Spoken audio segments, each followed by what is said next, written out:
Sir. तो question number 8 को आप देखें। Following balances appear in the trial balance of a firm as on 31 March 2019। तो हम शुरुआत क्या करेंगे, फॉर द ईयर एंडेड, याद है ना आपको लैंग्वेज ट्रेडिंग अकाउंट के लिए और प्रॉफिट एंड लॉस अकाउंट दोनों के लिए हम लैंग्वेज यही यूज करते हैं, फॉर द ईयर एंडेड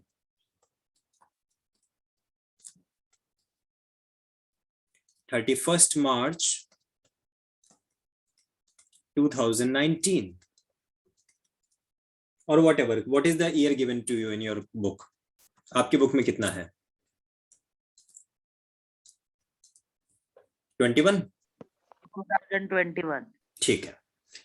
इसके अलावा आप क्वेश्चन में देखें क्या क्या दिया है। हमें सिर्फ ये आइडेंटिफाई करना है कि कौन सी आइटम ट्रेडिंग अकाउंट में आएगी और कौन सी आइटम ट्रेडिंग अकाउंट में नहीं आएगी। ओपनिंग स्टॉक ट्रेडिंग अकाउंट में आएगा, परचेजेस ट्रेडिंग अकाउंट में आएगा, सेल्स ट्रेडिंग अकाउंट में आएगा, रिटर्न्स में जो परचेज रिटर्न है वो परचेज में से लेस हो जाएगा, सेल्स रिटर्न वो सेल्स में से लेस हो जाएगा, वेजेस जो आपको दे रखी है वो आएगा, फैक्ट्री एक्सपेंसेस आएगा, फ्रेट दो तरह का इनवर्ड भी है आउटवर्ड भी है, तो वो इनवर्ड वाला आएगा लेकिन आउटवर्ड वाला नहीं आएगा, क्योंकि फ्रेट आउटवर्ड कहाँ जाता है, फ्रेट आउटवर्ड जाता है प्रॉफिट एंड लॉस अकाउंट में।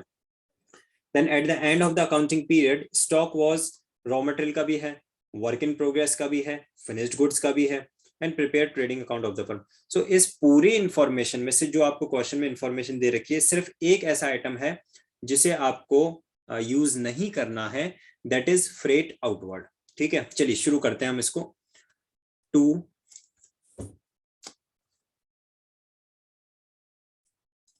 ओपनिंग स्टॉक,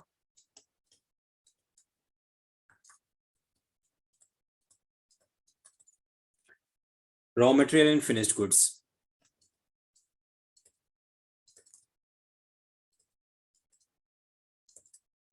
हमारे पास में 80,000 1,40,000।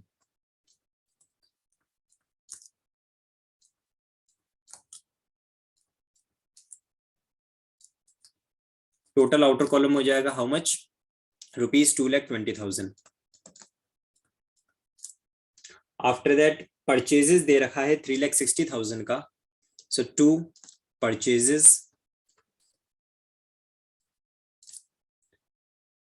3,60,000 इनर कॉलम में लिखेंगे, लेस परचेज रिटर्न्स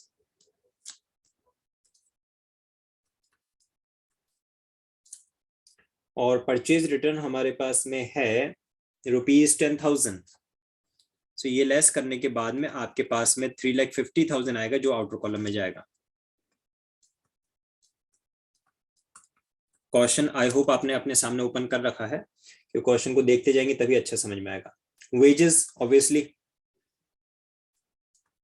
2 वेजेस, और ये है आपका 1,30,000 का। आफ्टर दैट फैक्ट्री एक्सपेंसेस, अगर ये ऑफिस एक्सपेंसेस होते तो प्रॉफिट एंड लॉस अकाउंट में जाते, क्योंकि ये फैक्ट्री एक्सपेंसेस हैं इसलिए ट्रेडिंग अकाउंट में आते हैं। मैंने आपको बताया था ट्रेडिंग अकाउंट में क्या आता है। ट्रेडिंग अकाउंट में 2 तरह के एक्सपेंसेस आते हैं, the expenses related to purchases of goods, carriage inward, freight inward, import duty, royalty, purchases of goods, और मैन्युफैक्चरिंग ऑफ गुड्स। तो फैक्ट्री में ही होता है मैन्युफैक्चरिंग, फैक्ट्री एक्सपेंसेस मैन्युफैक्चरिंग के लिए होते हैं, कोल पावर फ्यूल मैन्युफैक्चरिंग के लिए होता है, तो ये एक्साइज ड्यूटी। तो ये सब आपके परचेजेस ऑफ गुड्स से रिलेटेड और मैन्युफैक्चरिंग ऑफ गुड्स से रिलेटेड जितने भी एक्सपेंसेस होंगे वो सब ट्रेडिंग अकाउंट में आएंगे। तो हम यहाँ पे लिख देते हैं फैक्ट्री एक्सपेंसेस 90,000,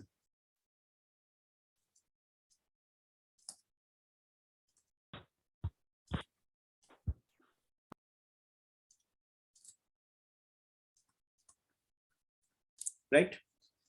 फ्रेट इनवर्ड्स, देखो फ्रेट इनवर्ड का मतलब होता है फ्रेट ऑन परचेजेस, और फ्रेट आउटवर्ड का मतलब होता है फ्रेट ऑन सेल्स। तो परचेजेस से रिलेटेड एक्सपेंसेस वो ट्रेडिंग अकाउंट में आते हैं और सेल्स से रिलेटेड एक्सपेंसेस वो प्रॉफिट एंड लॉस अकाउंट में जाते हैं। तो यहाँ पे हम कौन सा वाला फ्रेट लिखेंगे, फ्रेट इनवर्ड। अच्छा, फ्रेट होता क्या है, किराया भाड़ा। जब हमने गुड्स को परचेज किया तो उस पर ट्रांसपोर्टेशन का और पैकिंग का, देन गुड्स को ट्रांसपोर्ट से अपने गोडाउन तक लाने का, अलग अलग तरह का किराया भाड़ा जो भी लगता है that all come under freight carriage and cartage. So 20,000 rupees हम लेंगे, आउटवर्ड वाला नहीं लेंगे। इसके बाद में आपको क्लोजिंग स्टॉक दे रखा है। आ जाइए डेबिट साइड पर, सॉरी क्रेडिट साइड पर, बाय सेल्स। क्वेश्चन में सेल्स आपको कितना गिवन है? 7 लाख। इसमें से लेस करेंगे sales return rupees 10,000, is it? No, 6,000। तो हमारे पास में आएगा 6,94,000। इसके बाद में नेक्स्ट आता है हमारे पास में बाय क्लोजिंग स्टॉक, और क्लोजिंग स्टॉक 3 तरह का है, तो तीनों तरह का ही लिखना है आपको। पहला है हमारे पास में रॉ मटेरियल, दूसरा है वर्क इन प्रोग्रेस। तो raw material 70,000, work in progress 20,000 and finished goods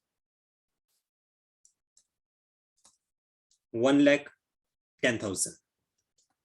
total closing stock outer column में जाएगा रुपीज 2 लाख। क्योंकि सारी आइटम्स हम एंटर कर चुके, opening stock, purchases, sales, returns, wages, factory expenses, freight and closing stock, सारी items enter कर दिया। अब हमारा लास्ट क्या बचता है? बैलेंसिंग फिगर कैलकुलेट करना है। So how will you calculate the balancing figure? The total of credit side minus the total of debit side. तो क्रेडिट साइड का टोटल कितना हो रहा है आपका? 8,94,000।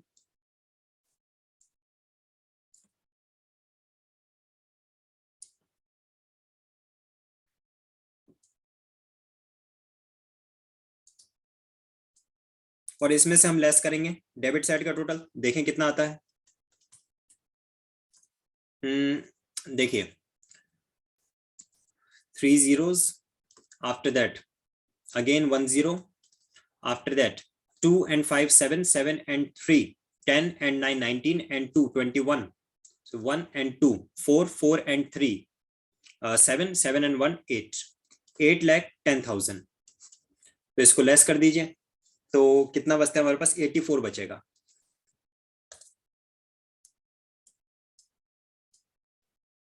This will be called as 2 gross profit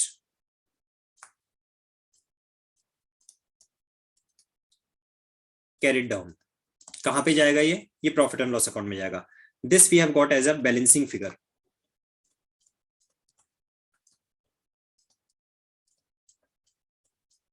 right? अब किसी तरह का कोई कंफ्यूजन, कोई डाउट है पूरे सॉल्यूशन में किसी भी स्टेज पे, तो आप एक बार पूछ लीजिए।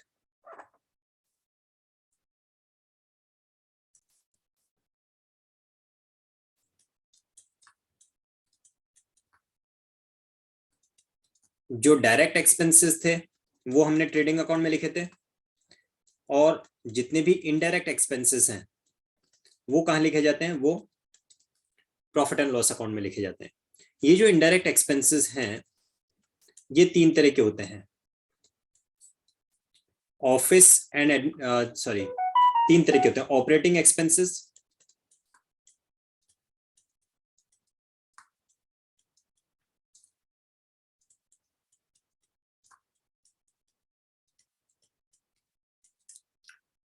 फाइनेंसिंग एक्सपेंसेस,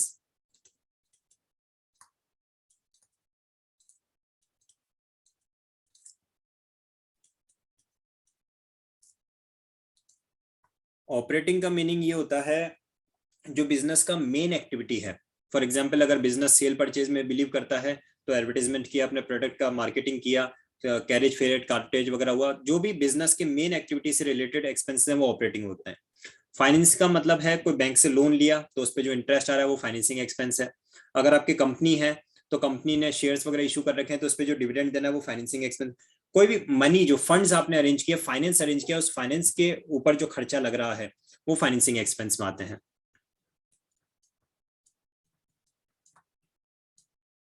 और तीसरे इसमें आते हैं investing expense.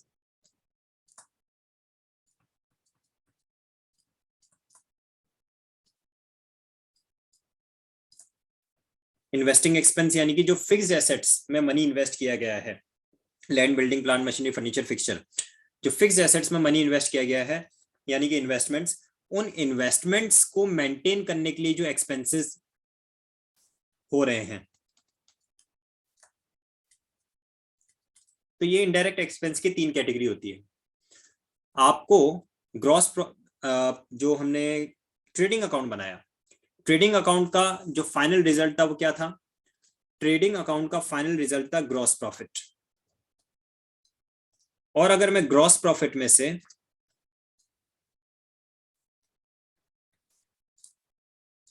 Indirect expenses less कर दूं,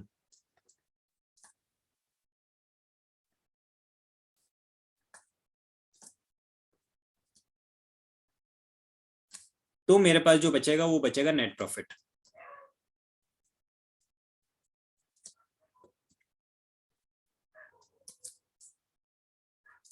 तो हमारे पास जो बचेगा वो क्या बचेगा? Net profit.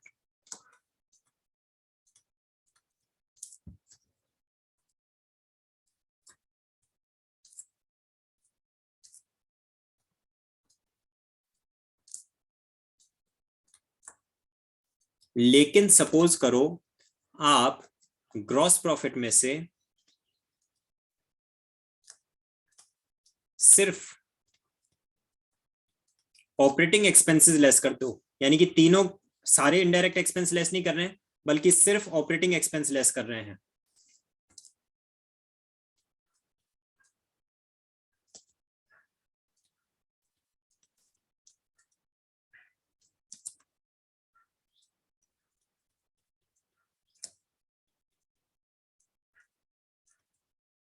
तो हमारे पास जो आएगा उससे हम बोलते हैं operating profit.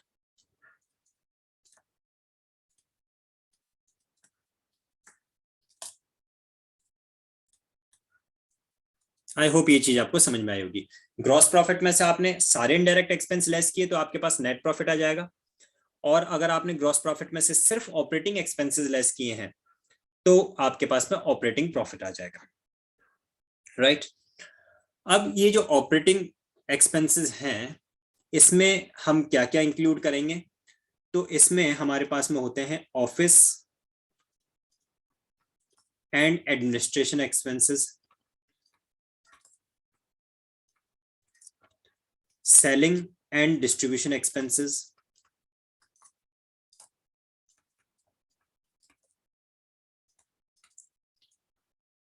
Marketing and promotion expenses,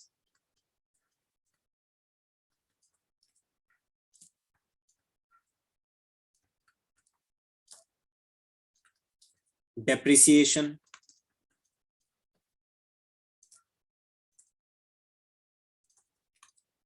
ये सारे आते हैं ऑपरेटिंग एक्सपेंसेस में। इसके अलावा प्रॉफिट एंड लॉस अकाउंट में कुछ और आइटम्स डेबिट होती हैं, लाइक कुछ लॉसेस की जो आइटम्स हैं वो भी हम डेबिट करते हैं, लाइक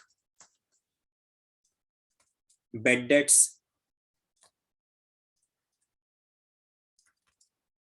लॉस बाय फायर और एनी अदर एबनॉर्मल लॉस।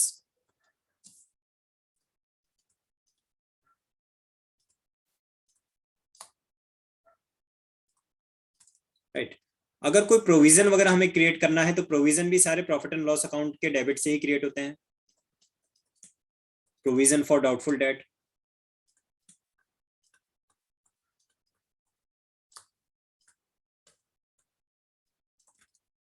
अगर कोई बैंक लोन ले रखा है उस पे एक्सपेंस, उस पे हमें इंटरेस्ट देना है तो वो भी हमारा इनडायरेक्ट एक्सपेंस में ही आता है, फाइनेंसिंग का पार्ट है, इंटरेस्ट ऑन लोन।